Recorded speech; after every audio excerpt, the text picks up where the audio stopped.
Greetings, NYSSA members. We miss being with you in person this year, and we're excited to have this opportunity to say hello through this virtual conference. I am Judith Popo, founder and president of Legal Shred, and it is the relationships like those we have made with your members that have spurred our growth from 1 truck in Southern Dutchess County, New York, to 11 trucks with facilities in Southern Dutchess, Deer Park, Long Island, and West Haven, Connecticut, covering the entire metro area, the Hudson Valley, as well as much of New Jersey and Connecticut. As an essential service, keeping in touch with our clients through this crisis has been a lifeline, both personally and professionally. Communication has never been more important, more reassuring, and more rewarding. We have been able to continue to be there for all manner of secured data destruction, paper shredding, as well as hard drive destruction. We wish you, your colleagues, your clients, and your families wellness and safety through this challenging time, and look forward to hearing from you when we can be of service. My name is Judith Popo. Our family business is Legal Shred. We put the confidence in confidential.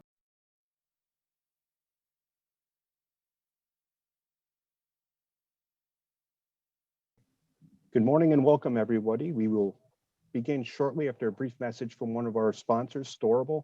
We appreciate Storable's support and for sponsoring today's first session.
Thanks again to Carol Luft and all the folks at Storable. Welcome, everyone, and thank you for joining us today in NYSSA's first virtual conference. We miss not seeing everyone in person this year and hope you and your businesses are faring well. We will begin today's event with an association update followed by John Dario, followed by a short break, and then we will have a building codes panel at noon, followed by the legal Q&A at 1 p.m. My name is Eric Airy. I'm Executive Director for the New York Self-Storage Association. I will be monitoring the questions submitted by today's attendees. All participants have been muted upon entry. We ask that you please stay muted throughout the entire presentation. The attendee control bar can be found at the bottom of your screen. Here you can adjust your audio settings and connect through your computer's audio, a headset, or connected speakers. This is also where you will participate in the Q&A by sending your questions in throughout the presentation. We will keep identities anonymous. In the upper right-hand corner of your screen, you can adjust your video settings to view this webinar in full screen mode and adjust your view to see the speaker versus all panelists at once. We would like to thank our event sponsors, Trakti, Legal Shred, and Storable, as well as our corporate sponsors, CubeSmart and Extra Space, and Public Storage for making events like this possible throughout their support. We will follow with a Q&A session as time permits. John Dario is the chairman of the New York Self-Storage Association and chief operating officer at Edison Properties. The NYSSA is made up of facility owners throughout the state. Some are single facility owners and others own and operate thousands of units across multiple states. I now hand it over to John to present the association update. Thank you very much, Eric. Welcome, everybody. Thank you for joining us for today's webinar. As Eric said, my name is John Dario. I'm the current chairman of NYSSA. I want to thank Eric and the board events committee for putting together a good slate of speakers today and a good program. And obviously want to thank those of you who have agreed to be part of our panel discussions. I'm going to start off today with a talk about the status of the self-storage industry in New York. I will take questions at the end. There'll be plenty of time for anything you want to ask, and towards the end of my talk, we'll be getting into some of the legislative issues that have been thrown our way, and that may generate quite a bit of interest. In any event, before talking about the industry itself in New York, I do want to start with a few words about the state of the association. It's obviously been a challenging year. It's been a challenging year for all of us. We haven't been able to do the type of live events that many of you look forward to, and as Eric said, we miss the ability to do a live conference the live conference that we've gotten so used to. Our focus this year has really been on two things in the absence of those live events. We've attempted to do some virtual webinars like this one and like the webinars we held earlier in the year. Those webinars have been pretty well attended. The feedback indicates that the topics we've covered have been productive and timely. We've tried to zero in on items that are related to operating during this challenging environment. The second thing we've really focused on is an increase in the amount of email communication and website postings and so on. We know that the environment's been incredibly dynamic. We know that we're all having to experience things and deal with things that we've never dealt with before. And our goal has been to try and get experts to add value and to communicate more frequently, and to do so on topics that seem to be of concern to the members based on the inquiries that come into the association office. Eric does a great job fielding questions, whether it's phone calls or emails from members and others, and we compile the themes of those questions and use those to identify some of the important messages that need to go out via email or some of the important content that has gone into the webinars. In the absence of live events, we've tried to replicate it as best as possible. This year has been a good year in terms of membership numbers for the association. We lost some members, as we do every year, due to consolidation and so on, but we gained enough new members to keep our total membership constant, which is obviously a good thing in a year with no live events. But one important note, despite the total membership staying constant, the number of self-storage facilities that the association represents actually grew and grew quite dramatically relative to the same time last year. That's an indication that our new members, many of the new members that joined with larger numbers of facilities. And it also is an indication that some of those members that we lost through consolidation and so on were picked up by other members. So we weren't necessarily losing facilities when we lost members. The net result of this is that we generated an increase over last year in membership dues income for the association, and that's important. And I'll talk about that in a little while. Speaking of financials, despite us not being able to do the live grassroots events or the live annual conference, which are important for the association, we did end up with a positive net income for the year. And perhaps more importantly, the balance sheet shows that we have 2 years worth of operating expenses in reserve. So we're in a healthy situation. The association finances are in good shape, and despite a really rough year for many trade associations and other nonprofits and so on, we're in a healthy position as we close out 2020. Another important topic for the association this year is our affiliation with the National Self-Storage Association, and that grew even stronger this year. We now have 2 crossover board members. We have 2 NYSSA board members who are now part of the SSA board. Kelly Rettle Hardesty and myself are both members of the SSA board. So there's a stronger New York voice in the National Association, but also the cooperation from and with the National Self-Storage Association on legislative issues has been incredibly valuable. National SSA gave us a significant chunk of money this year to be able to retain a top lobbyist in Albany. Our lobbyist has been the same for the last few years. But the financial help that SSA gives us is an important component of the association being able to afford some top representation in Albany. And then we've also partnered with SSA on many issues this year. I'll talk about the issues in a little while, but the fact that we're working hand in hand with SSA has helped us gain better alignment with the national agenda. It's helped us also communicate in a stronger way with the larger public companies that have such a strong presence, particularly in the downstate market. So that continued growth in the strength of the relationship with SSA is something that is critically important and even more so as the legislative challenges that we face get to be more and more. All right, let's move on and talk a little bit about the industry itself in New York.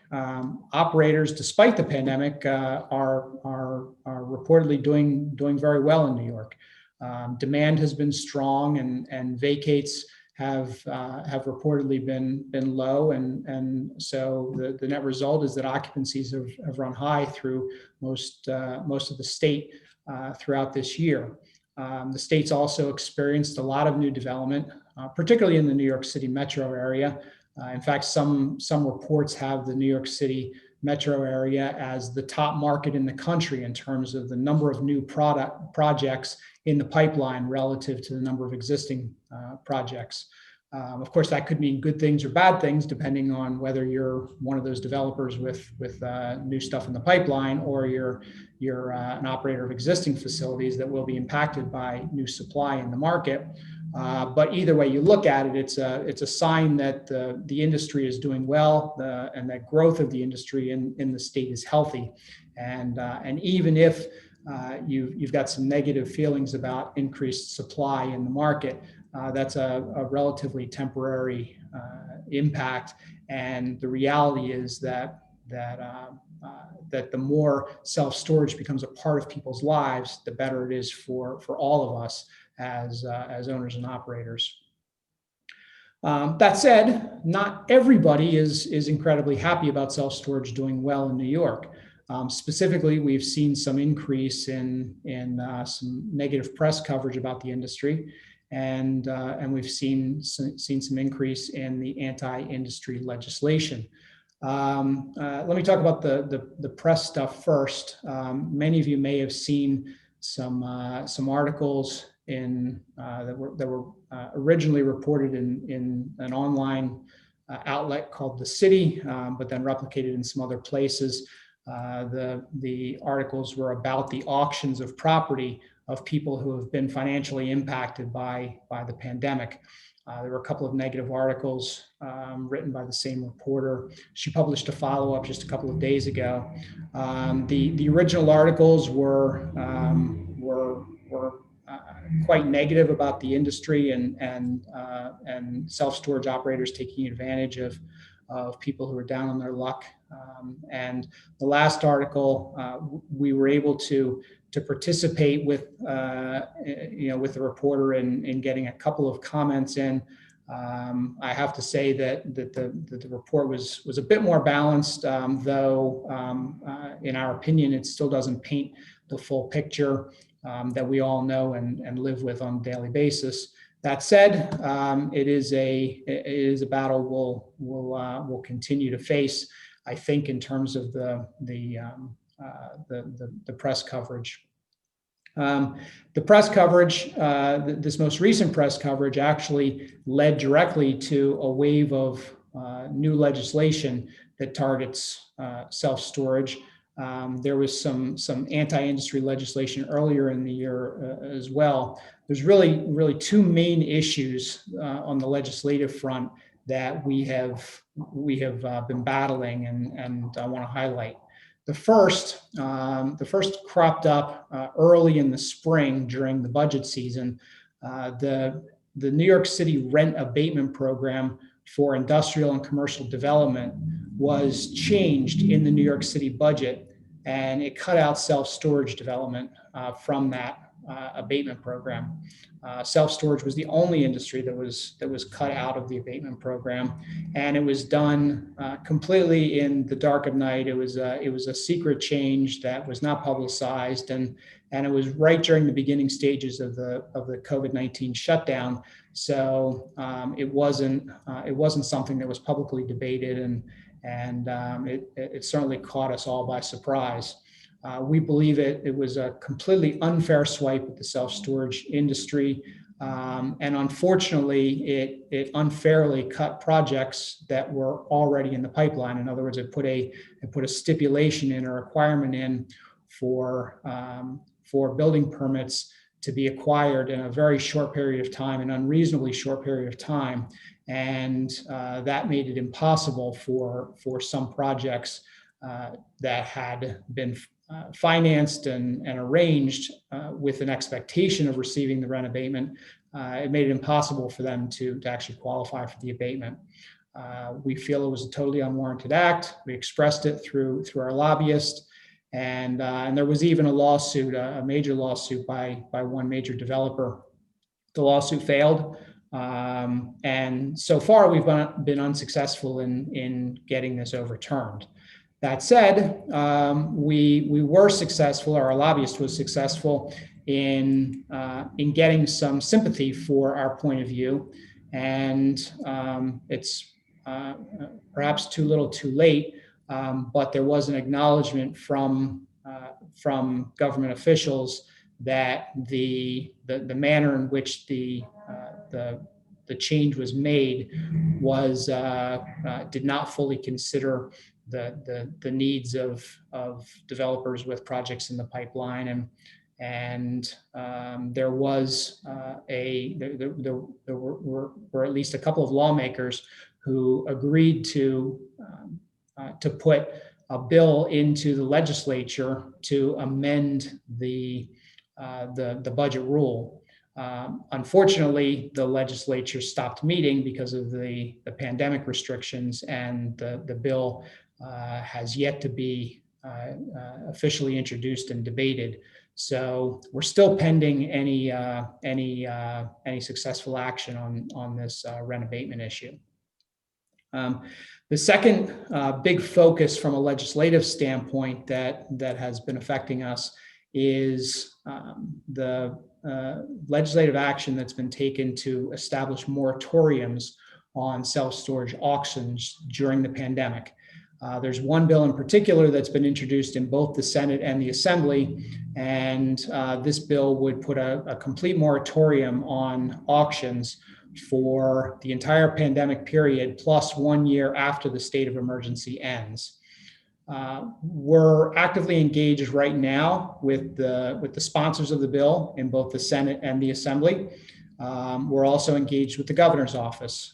We believe that actually the threat of executive order is a bit more urgent than the possibility of this legislation moving forward in the short term, because the legislature is not in session and may not be back in session until January.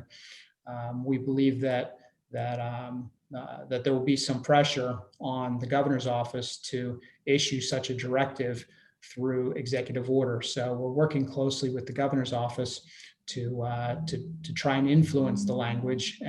We're also working with the bill sponsors to try and influence the language in the bills that are in the legislature as well. We think it's unlikely that we'll get through this with no type of government action, but we are pretty optimistic that whatever the action is, we'll be able to influence it and get it to a place where it's at least reasonably acceptable.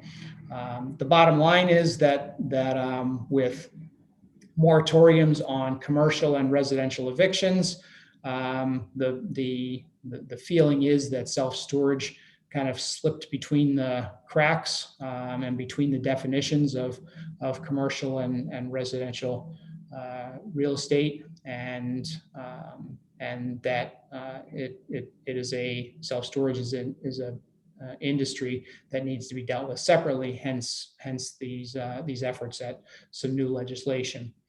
New York is not the only place where this is happening. California has had a significant amount of similar legislation. It's mostly been at the municipal level rather than at the state level. And there is a pattern or precedent that we are looking to follow, and that is some language that was agreed on in Los Angeles. The Los Angeles ordinance that was finally passed does require owners and operators to work with occupants in order to do rent deferrals and so on. But it also places a lot of responsibility on the occupants to properly notify owners and operators of their financial hardship and to show documentation of such hardship. And we believe that's a reasonable place to be. We're very, very lucky to have the talented team, talented lobbyist team at Mercury on our side, particularly Chris Bombardier, who has been our key contact from a lobbying perspective for some time now. Chris is extremely well connected. He's very, very smart, and he's certainly opened doors to a lot of conversations for us, and those conversations have been quite productive. There's you may have many more questions on some of this legislation, and like I said, I'll be happy to take those questions when I'm done here. I just have a couple of additional comments. I really want to close out with a message on some of the things that we can do as owners and operators in order to further our own interests in New York, and to further the reputation and the perception of the industry in New York. In my view, it really boils down to two things. First, we need to make sure that we have the strongest voice we can possibly have with lawmakers. And this means a couple of things. First, it means continuing to grow membership. Not only are we better as an industry when we have more smart people involved and when we represent more of the state's self-storage facilities, but the higher membership income also enables us to dedicate larger amounts to our political action committee. Our PAC fund allows us to provide support to the politicians and the policymakers who are most likely to do good things for our industry. It's an important aspect of the way things work, and we certainly don't want to ignore the machinery that helps industries achieve success and have effective voices with the people who make decisions. But this having a strong voice also means having all of us be directly involved with communicating with our local representatives. So as owners and operators, we should all have direct lines of communication and direct relationships with the senators and the assembly persons who represent us in Albany. We should know who they are. We should speak with them regularly, and they should know us. If you don't already have a relationship with your direct representatives, I encourage you to reach out to them as soon as possible. It's perhaps more important than ever that they have an idea who in their districts is operating self-storage facilities and what those people have to say. If you do have a relationship, make sure they know what you're doing to help people in your communities. The people that you're helping in your communities are their constituents. So to the extent that you're helping their constituents, that's a message that they really should hear.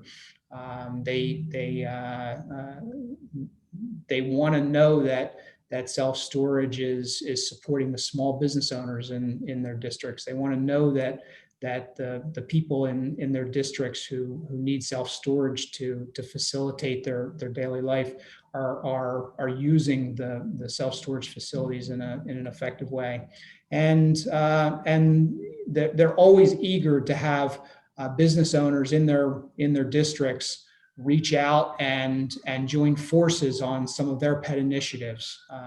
It always makes for good relationship with policymakers and lawmakers when we reach out to them and ask them what's important to them and try and support the initiatives and the programs that they're really getting behind in their districts.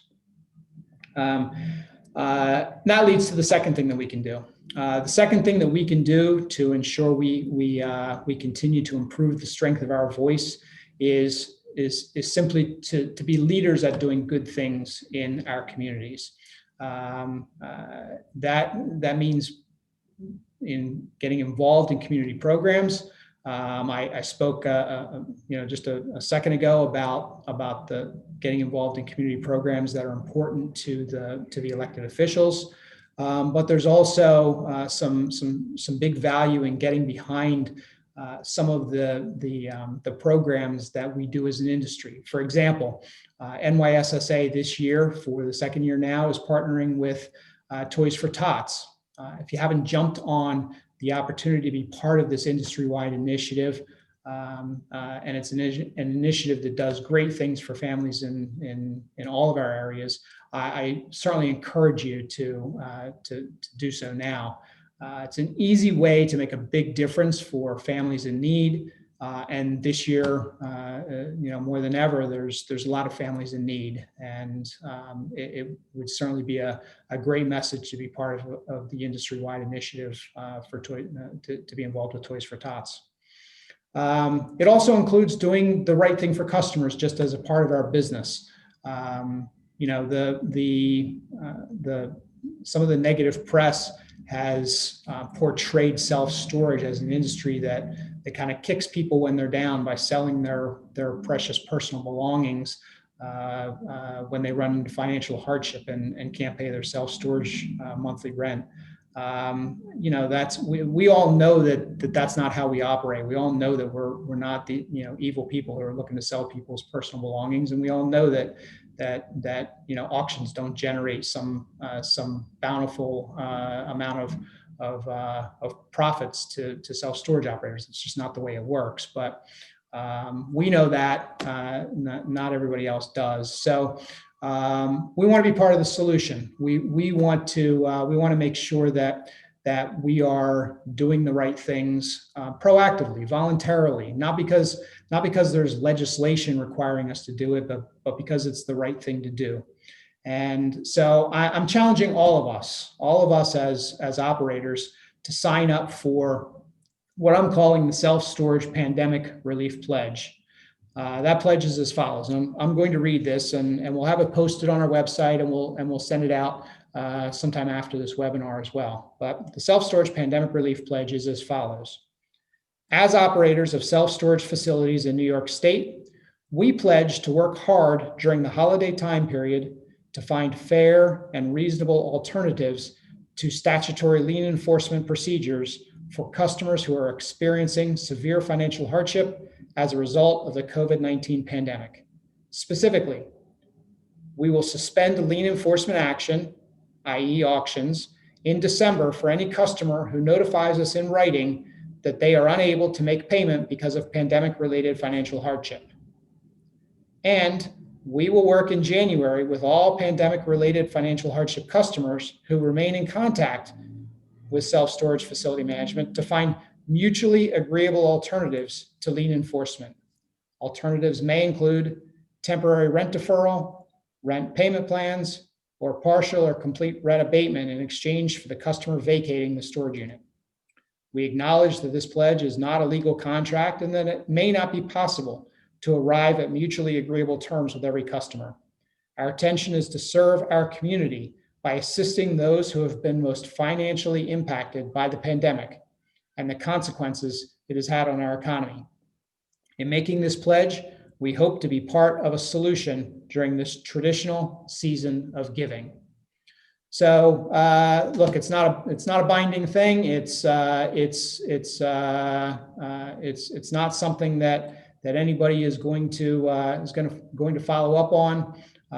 It's simply a way of us saying we're good people, we're a good industry, we're a good business, we do good things, and we recognize that there's a lot of people who are our customers who have been severely impacted by the pandemic, and we want to help those people. We want to do the right thing, but we also recognize that we've got businesses to run, and we've got other customers who need storage space, and if we can find a way to work with the people who can remain customers, or we can find a way to negotiate a settlement whereby the people who will not be able to pay for their storage can leave and make the space available for another customer who is able to pay, then we want to do that. And we want to do that in a fair and reasonable way. And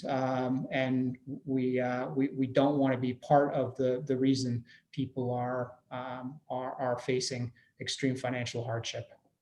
So that's the Pandemic Relief Pledge. As I said, it's not a binding thing. It's not a contractual thing. It is simply our way of pledging to be part of the solution, and hopefully get the message out to everybody around us that we're actually a pretty good industry. So that's all of the prepared remarks I have. I appreciate everybody, all of our members, for all you do and for continuing to further the interests of the industry and take care of your customers in good ways. I know, we've pulled some statistics recently in support of some of the conversations we've been having with government officials, and we know that most of you are doing the right things to take care of your customers, and we know that some of the negative press that's out there is not representative of reality, at least not for most of you or most of us. So thank you for putting a good face on it all. Thank you for all the ideas and all the contributions that continue to come into the association office. Thank you for raising questions that allow us to get good information out to the rest of the membership, and thank you for remaining members. I'll open it up if there's any questions at all. I'm happy to field some questions.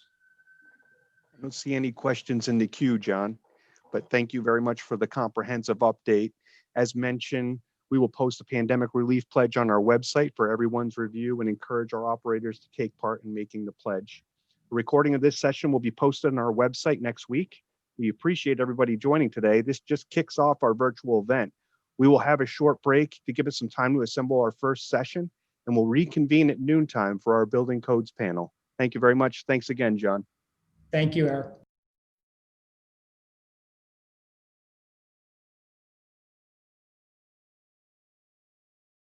We are proud to support them in these events. At Trachte, we are also here for you.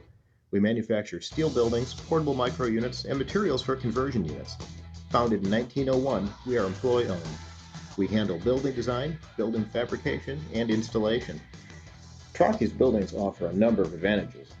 We've got wider door openings, 9 feet wide on most units. Thicker jambs and headers, 18-gauge steel. 130-mile-an-hour wind rating on our doors at 9 foot wide. And a unique standing seam roof installation with no screw holes over the storage units. Every year we conduct our free seminars around the country, and our website is packed full of helpful videos and tools such as our investment calculators, designed to help you determine if a new project or expansion is a winner. When you're thinking of building, give us a call.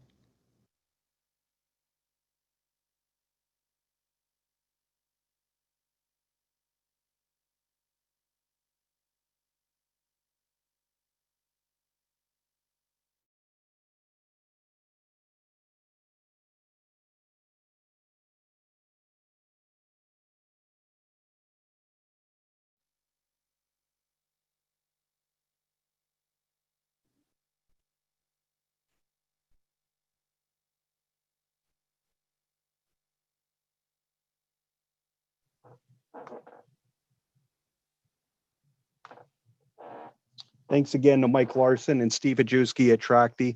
Mike is a regular fixture at our events. Good afternoon. Thank you for joining us today in a discussion about building codes and the latest developments impacting the storage industry.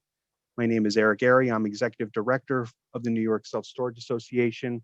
I will be monitoring questions submitted by today's attendees. We are recording today's event, and we'll have it posted on the NYSSA website next week. We have with us today Frank Relf, architect and principal of Frank G. Relf Architect, Richard Tompkins, architect and partner at Maury Architects, and Andrew Klein, principal of A.S. Klein Engineering. All participants have been muted upon entry. We ask that you please stay muted throughout the entire presentation. The attendee control bar can be found on the bottom of your screen. Here, you can adjust audio settings and connect through your computer's audio, a headset, or connected speaker. This is also where you will participate in the Q&A by sending your questions in throughout the presentation. We will keep identities anonymous. In the upper right-hand corner of your screen, you can adjust your video settings to view this webinar in full screen mode and adjust your view to see the speaker versus all panelists at once.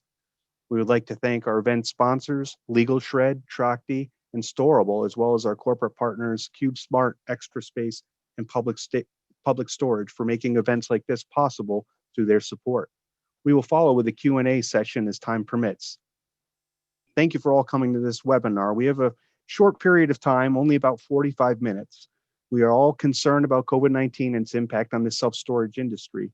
This is an important topic that is affecting all of our businesses, so we are honored to create this webinar today to share what we know as an industry, answer questions you may have, and give you relevant information for your business. During the webinar, we encourage you to submit your questions using the chat feature in the webinar software. We will be addressing as many as we can at the end of the webinar. At this time, it is my pleasure to introduce our panel, Frank Relf. Frank Relf is president and owner of Frank G. Relf Architects. He has been in business for over 35 years, providing professional architectural and engineering services to the hospitality, multifamily, fire, and EMS, self-storage, retail, and rental office, and residential industries for site acquisitions and planning, zoning, and municipal approvals, construction documents, bidding, and construction management. Frank is licensed in 11 states. He is a member of the American Institute of Architects, U.S. Green Building Council, Friends NYIT Alumni Association, National Council of Architectural Registration Boards, and Nassau Suffolk Business Network. We also have with us Richard Tompkins. Richard has 25 years of experience providing professional architectural services for a wide range of projects, including retail, office, lending institutions, fire and police departments, self-storage facilities, residential and multifamily developments. As principal architect, Mr. Tompkins is responsible for working closely with staff, consultants, and clients throughout all phases of the design, bid, build process. This intimate relationship provides his clients with a seamless and holistic design approach that incorporates energy efficiency, modern construction practices, and budget consciousness to every project. Andrew Klein is the principal of A.S. Klein Engineering PLLC. Prior to forming his own firm, Andrew worked for 6 years as a process engineer responsible for the design validation of a $12 billion nuclear waste treatment plant. Andrew's broad responsibilities range from nuclear safety to environmental permitting and nearly everything in between. Andrew serves on 2 National Fire Protection Association committees and 1 International Association of Plumbing and Mechanical Officials committee. He is actively involved in the code development process of the International Code Council, the developer of the I-codes, and is also a professional member of the Association of Energy Engineers and the American Institute of Chemical Engineers. We also have with us 2 of our board members, Kelly Riedel-Hardesty from Guardian Self-Storage and Josh Goldman from Bargold Systems. Kelly, at this time, I'll hand it over to you to ask the first question. Well, thank you. Good afternoon, everybody. And I'm so glad everybody could be here with us today. What I wanted to do was start to discuss fire codes and how they changed over the past several years and how it affected several of us in this industry recently. We've been getting lots of calls about this. We're concerned about the fire code as it affects the fire walls in the new buildings. I came into my first issue with this when we started to do our buildings that weren't necessarily just outside ground level exterior units. As we started to do more and more climate or temperature controlled properties, we found that the codes had changed, and I was very surprised. It seems to affect us mostly when we're dealing with properties that don't have water or public water available to them. So with that in mind, I was going to take just a second and turn this over to Rich Tompkins, who has a kind of a background on how these new codes came into effect and what they mean to us now as we try to do new buildings. Unmute, Rich. There we go. Thanks for having me. Yeah, so basically in New York State, our code follows the IBC, which is the International Building Code. In New York State, we're a couple of years behind. So we are currently following the 2018 IBC, which is our 2020 New York State code. But the issue that you're talking about roughly is the self-storage buildings, any self-storage building that allows upholstered furniture or mattresses, anything over 2,500 square feet would have to be sprinklered, or we have to start to construct firewalls and break the building into 2,500 square foot areas, keeping load than maybe a furniture store. So it kind of, I think, snuck under the door here with everybody for self-storage facilities. And obviously it affects all the code review for any of these, any self-storage building that would have mattresses or furniture. So again, it really affects more of the buildings that are in a rural setting where we don't have city water, and makes the sprinkler system much more difficult to install. So that's sort of the history of how that came about, and really how most codes do is someone gets hurt or some situation happens, typically with a fire. So And Richard, it's not enough to have in your occupancy agreement or have video cameras and diligently watch as people move in, move out, that no one is storing upholstered furniture or mattresses. It's just a blanket statement. You can't be above 2,500 square feet because they may be stored. Correct. Yeah, there's really nothing to police that. Even if that's in your agreement, the fact is that furniture gets stored, and it's very difficult to stop that. And the code does not address that situation. In fact, there was an interpretation from IBC that asked if the question was asked to the International Building Code if that applied to self-storage buildings. And there was an official interpretation that said, yes, it applies to self-storage. So what does that mean as you're trying to put together a plan for a new self-storage building? What exactly does this mean for the firewalls? And what are they consisted of? Well, generally, to meet the code requirements for that, it would have to be a structurally independent wall. So basically what that means is the wall has to stand on its own in a fire if either side of the wall or either side of the building on either side of the wall were to fall down. Generally, that means a concrete wall or a masonry wall. It might be possible to do it with a heavier gauge or a more structural steel stud wall. But obviously that would have to be engineered to be able to stand on its own. Well, what about doors, being able to get in between different sections of the building now? Yeah, you are allowed to have doors, but they have to have self-closers. They have to be fire rated doors to match the fire rating of the wall. So there are requirements for that. So Andrew, I understand part of the code has changed. It originally applied to every self-storage building. How has that changed now? So starting in the 2021 codes, we were able to backtrack things a little bit. Previous to the 2012 codes, we had up to 12,000 square feet before we had to put a firewall up. In the 2012 code, after the fire in, I think it was South Carolina happened, that got reduced to the 2,500 square feet for all storage. If you have upholstered furniture and mattresses. So beginning in 2021, the best we were able to do through the Self-Storage Association, I represent them during the development of the national model codes. We were able to get that rolled back for basically one-story facilities where units are all accessible from the outside. So you can have actually 2 floors as long as you've got grading in such a way so that all of the units are accessible from ground level on both sides. And if that's the case, you can go back up to 12,000 square feet. You're not limited to the 2,500 square feet. And again, this limit, keep in mind, is the limit before you have to put sprinklers in. So you can exceed that, if you can't sprinkler the building, that's your limit. Now, I just want to clarify something with you real quickly, Andrew. That code applies to the 12,000 square feet only if all doors are exterior doors, correct?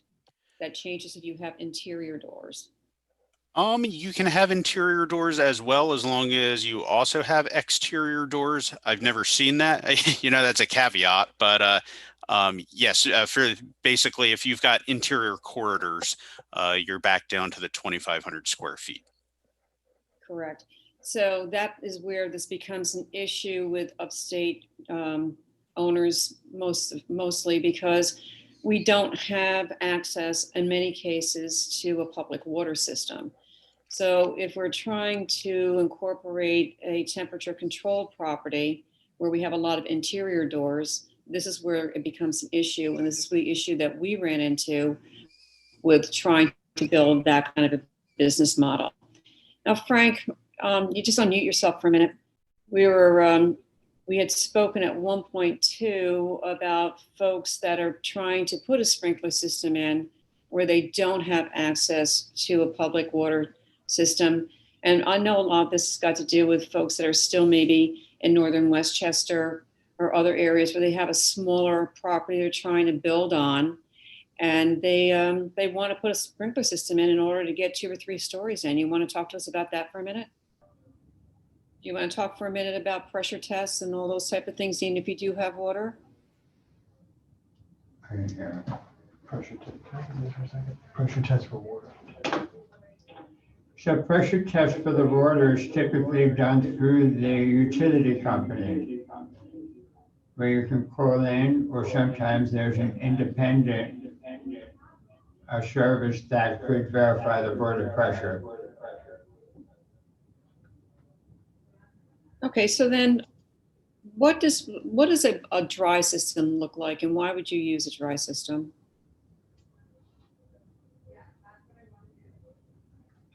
I'm sorry, Kelly, can you repeat your question? Yeah, I was just interested in when would you have an option to do a dry system if you couldn't use the public water system as it exists?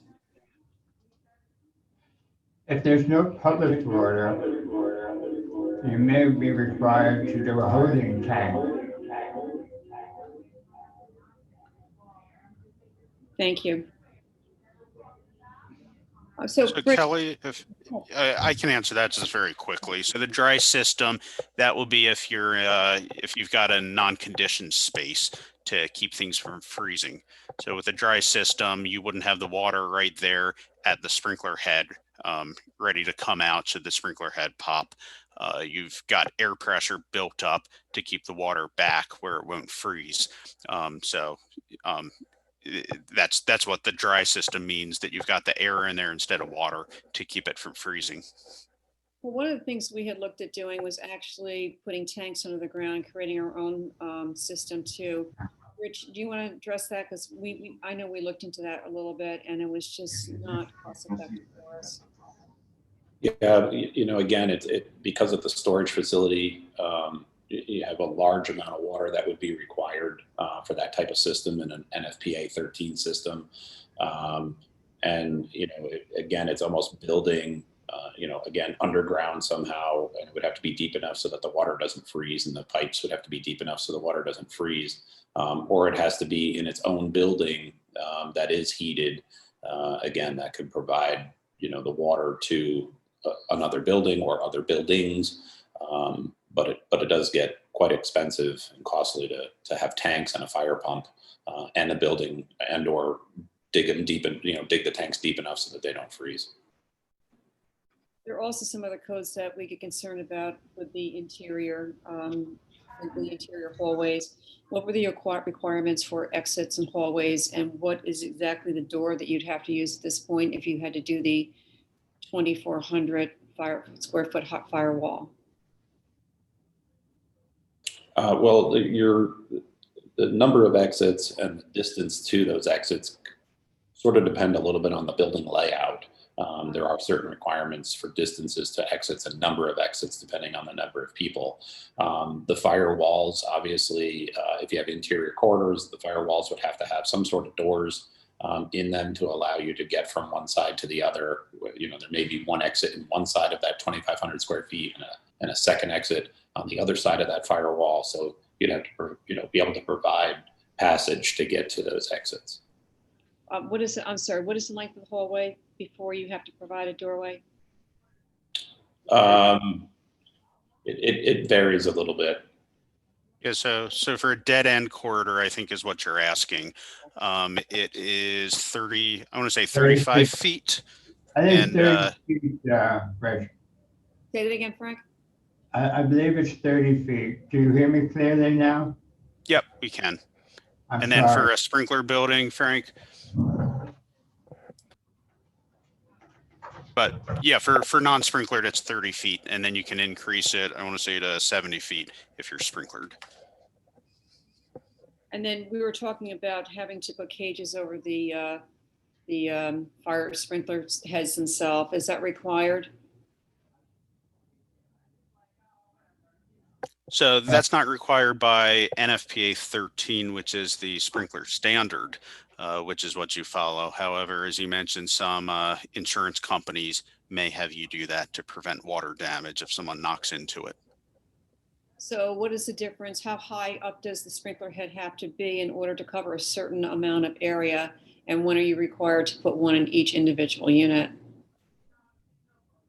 So, Rich, I looked like you were going to talk to. Feel free to, but for the most part, you can't be within 18 inches of the sprinkler head. So if you've got walls coming up that are solid all the way to the ceiling, you're going to have one in each unit. Most sprinkler heads cover about 100 square feet, but that's based on the listing and the K factor, which determines how much water can come out based on specified pressure. Is there any difference between the dry head and the wet sprinkler head in terms of price and or coverage? As far as price, we've seen some projects where, an average sprinkler head is somewhere between $10 and $15, and some of the dry heads are up near $100 a piece, and sometimes more, again, depending on the coverage that's required. So Frank, you spoke to this the other day. We had a property that we were trying to build around an existing drop ceiling. And we realized that it required literally 2 sprinkler systems. So we took the we took the drop ceiling out. What would have caused that? Typically, you're dealing with a fire rating issue. So if you had a wood framed roof, anything that's combustible would require sprinklers to be underneath it. So if your drop ceiling had 2 feet of space between that and the roof deck, and the roof deck was good, you would be required to sprinkle it. I think anything more than 18 inches of a cavity would require additional sprinkler heads to be underneath that wood frame roof. So the classification is whether it's combustible or non-combustible. I want to just step back for just a minute, going back to the firewalls and the doors. I'm not sure if we answered this question completely. What kind of doors are required if you want to go in between sections of into the wall? So for the firewall, I believe it's a 3-hour rating, which is required. For a 3-hour rated wall, it's a 2.5-hour rated door assembly. So, it would have to be listed by a lab and tested to meet that requirement. I'm assuming they have to have self-closures? Either self-closures or what's called an automatic closure, which you would have open all the time. And if you've got an alarm system that goes off, the magnetic hold would release and the door would then come closed through its self-closure. Is there anything else that's required by code inside of a building like that? Carbon monoxide, fire, central station, anything else you can think of? Not that I can think of. Carbon monoxide, usually that's just for areas where you've got sleeping units. Okay. We find though carbon monoxide detection may also be required when you have gas-fired equipment. So if you had a climate control facility and you were using gas as the fuel source, depending on jurisdiction, the fire marshal may actually require carbon monoxide detection systems in that particular instance. Do you have any idea of how many feet you have to put up exit lights or exit signs or anything like that? How often would you have to do that? And any building that needs to be sprinklered? Are there specific requirements for that? There are not specific requirements. Usually it has to do with whether or not you can see around corners. If it's clear where the exit is, you've got big glass doors, sun's coming in, it's the only entrance and exit, then exit signs and lights are not required. There are requirements for minimum lumens for emergency lighting inside of a building to be able to exit. And that's found in the building code. Have you ever proposed a variance for anybody in order to get around some of these requirements? So the building official has 100% say in what you can and can't do and how to interpret the code. As long as they're covered as far as a liability standpoint goes, then they really have no reason, unless they've got something out for you, not to accept something. So we have been successful in the past asking for variances with things that have been codified in the new code. So as I mentioned, going from the 2,500 square feet to 12,000 square feet on single floor buildings. We have had success there with local jurisdictions because it had been codified in a future code. Code officials are comfortable allowing that as an equivalency. So, you know, you can specify any types of equivalencies. If you can't have sprinkler systems, perhaps a more robust fire alarm and detection system, you know, could be seen as an equivalency. So, you know, it's up to you what you can propose, and it's always good to speak with your code official if things just are not practical. There may be other options available that the code official would accept. Well, I know one of the projects we are in the midst of doing right now, I actually could bring water to it. I'm more concerned about the size of the building and bringing the water inside and somebody propping the door open and freezing the system.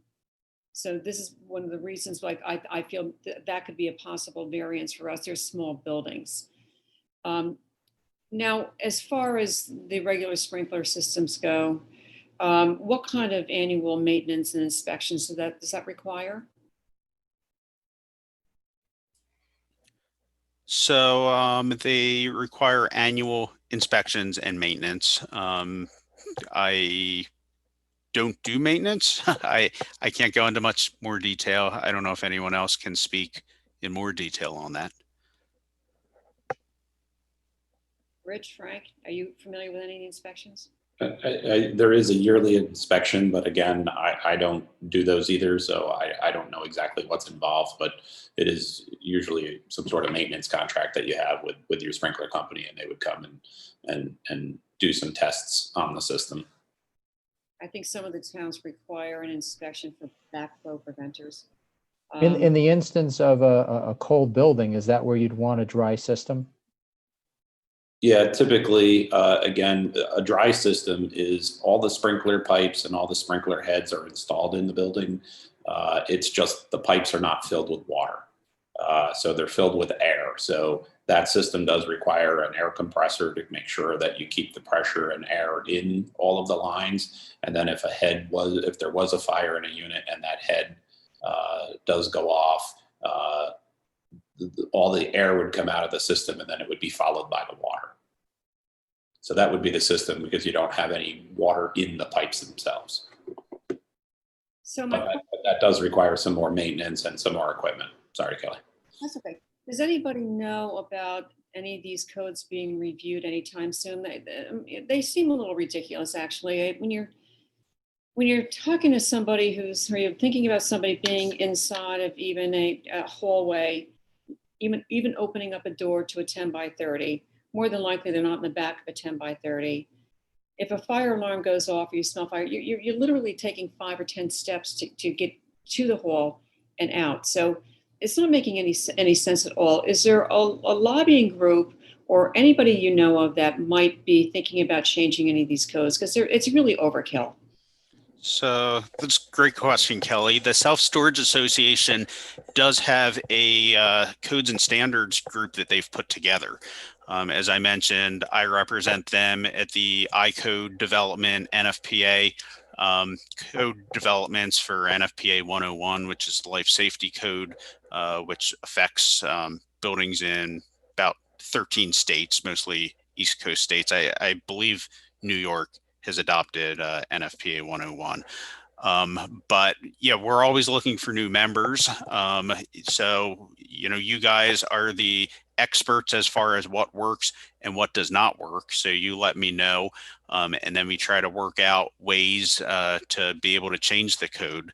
So, things did go for a while. You've got special interests, representing companies, other organizations that, are represented at the codes, but the Self-Storage Association now does have its own representation. And you guys, if you've got issues, you should let them know. If you're interested in getting involved, you're welcome to get involved too. So hopefully moving forward, at least we have a voice there. So we can't just get steamrolled anymore. And thank you. The SSA is always very, very helpful and supportive of everything we do. Let's go back to Frank for a second. We started to speak the other day about, maybe this was you, Andrew. What is the NFPA Code 13? NFPA Code 13 is a special section of the code as it relates to the fire sprinkler systems.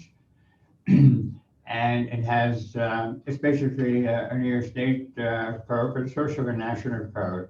And basically, most local fire marshals use NFPA 13 as their guide, but it sets forth the parameters for the installation of the system, as well as some of the fire areas and what is required. Principally, though, it'll deal with the spaces, as well as the location of obstructions, and dictates basically how to design a full sprinkler system. Yes, so as a rule of thumb, a code tells you what to do, a standard tells you how to do it. So the code says a sprinkler system shall be installed in accordance with NFPA 13. And then you go to NFPA 13 and it tells you how to install it. So your questions on spaces above drop ceilings, and other areas, which areas need to be protected and which don't, that's specified in NFPA 13 as opposed to the building code. Thank you. One of the things that we spoke about also the other day, our family actually owns a property in Hyde Park, New York, which has been the poster child to two New York State updated codes. One was a 3-hour firewall back in the early 90s when we were trying to build the property, which we were very lucky the New York State Self-Storage Association got involved and we were actually able to rescind that.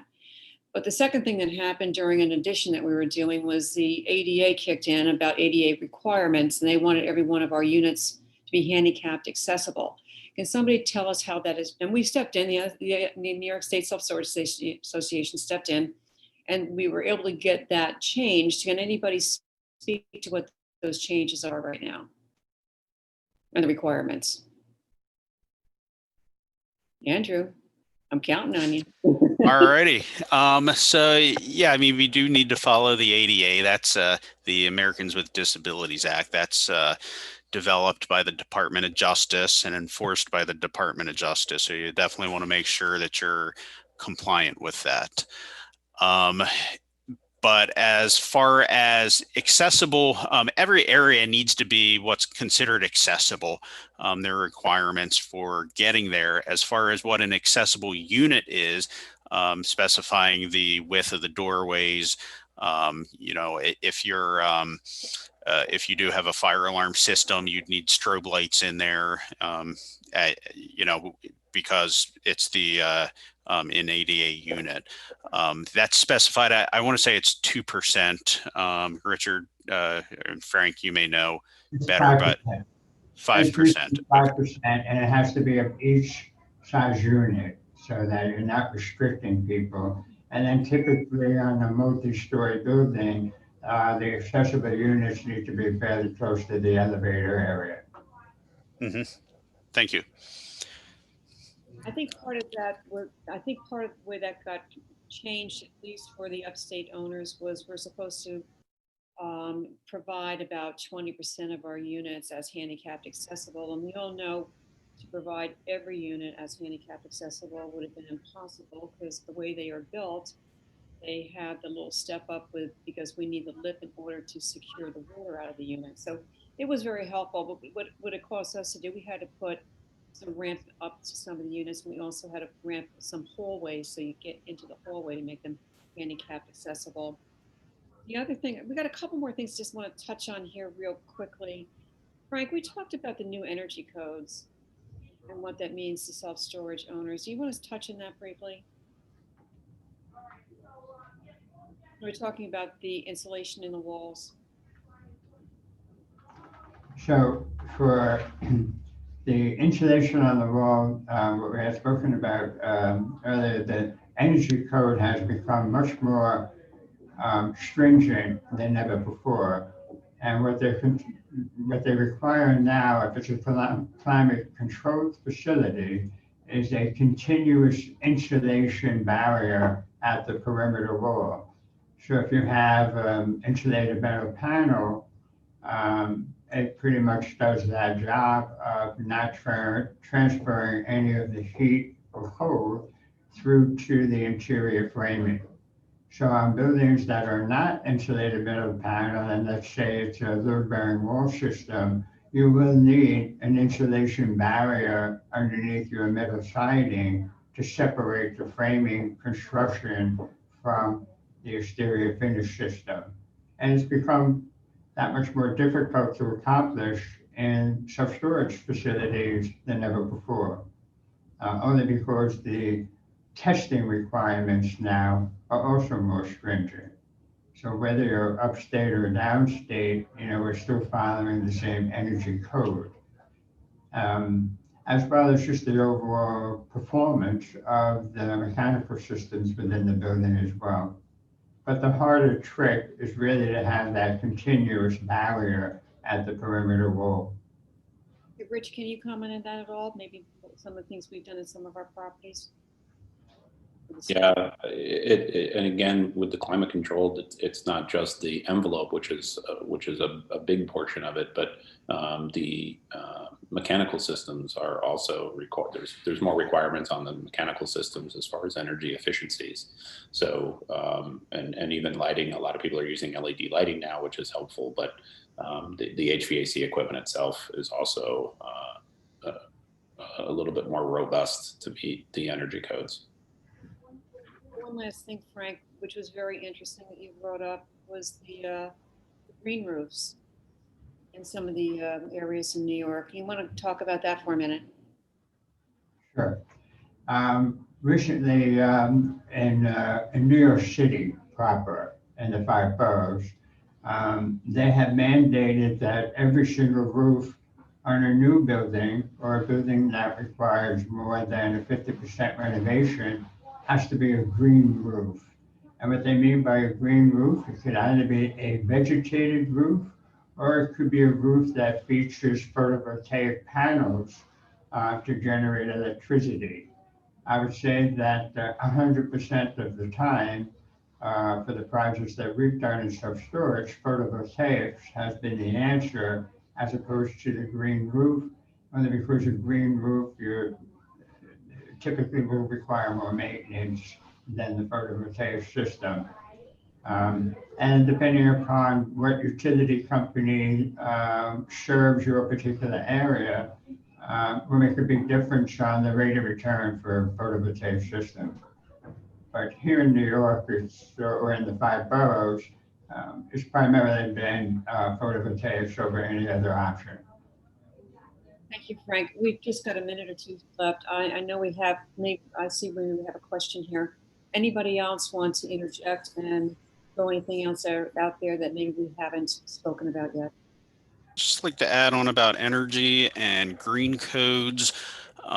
We are involved. So there are 2 main national energy codes, 90.1, which is through ASHRAE, and then the I codes have the IECC, the International Energy Conservation Code. So we are, it's very difficult to try to roll back insulation requirements. They look at either it's conditioned or it's not conditioned, as opposed to the use of the building. We're trying to get folks to think more about the use of the building. You've got the thermal mass of everything being stored. You don't have people coming in and out of the building. But it's an uphill battle in that respect.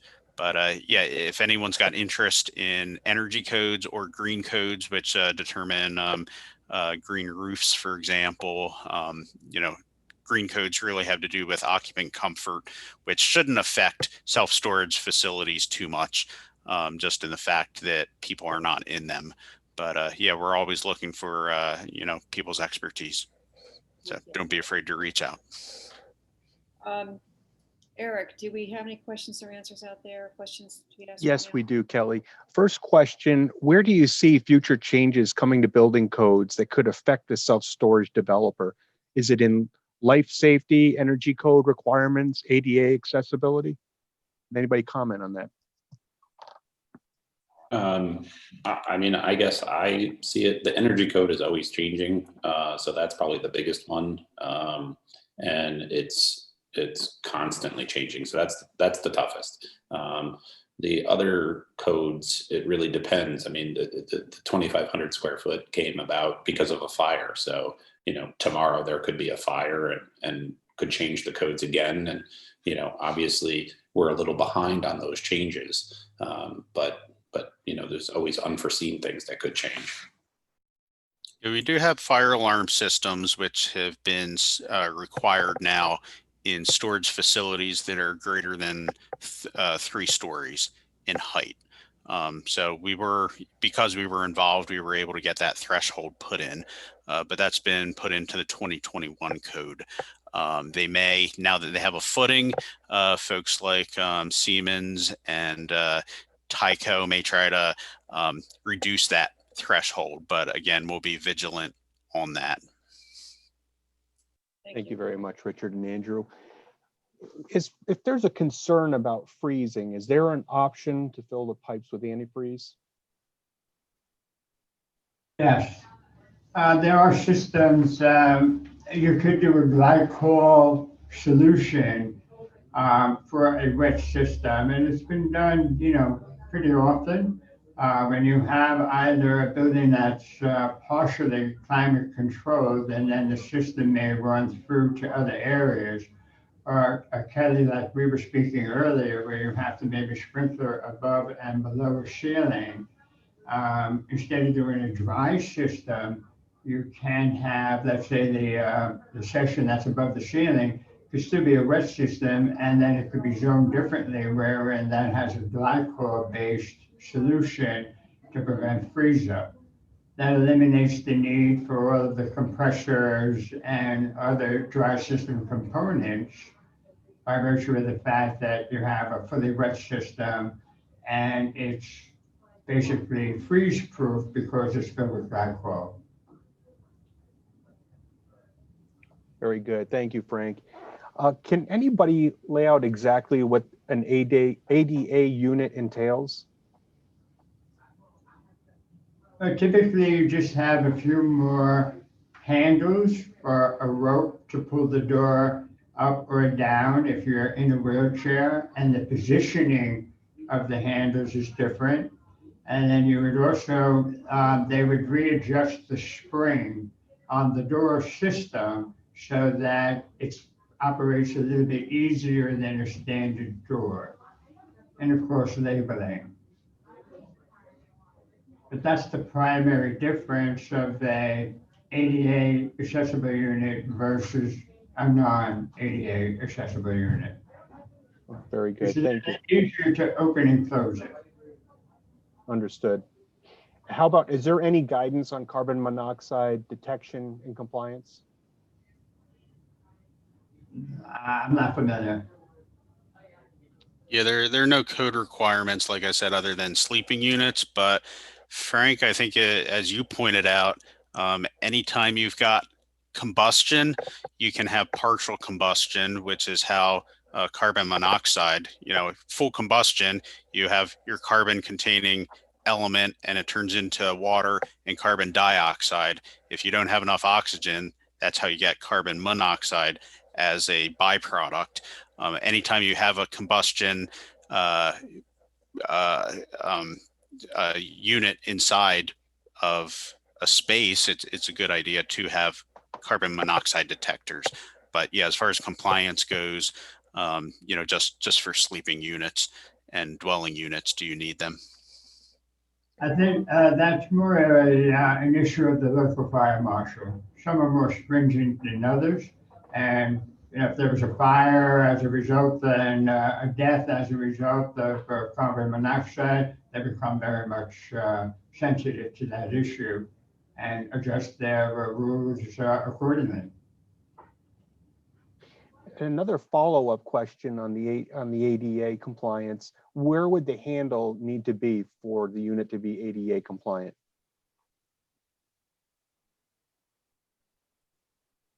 I think it would have to be in reach range of the handicap accessible wheelchair. So there's certain heights above the floor. That's a minimum and a maximum. So it would have to meet whatever the minimum reach range is for someone in a wheelchair. Yep. And that's found either in the ADA or ICC's 117.1, which is their code, which is a safe harbor. Very good. Thank you. That was all the questions that we had from our participants, and I thank everybody for sharing their questions. Kelly or Josh, did you have any closing questions for our panel? Nope. I appreciate everybody coming though. They were all very informative and really is a big help for our members. Absolutely. Thank you very much, Frank, Richard, Andrew, Kelly, and Josh, and everyone attending today's building Thank code you. session. A recording of this session will be posted on NYSSA's website next week. Right now, we're going to take a brief recess and come back at 1 o'clock for our last session, the legal Q&A. Thank you all again. Appreciate it.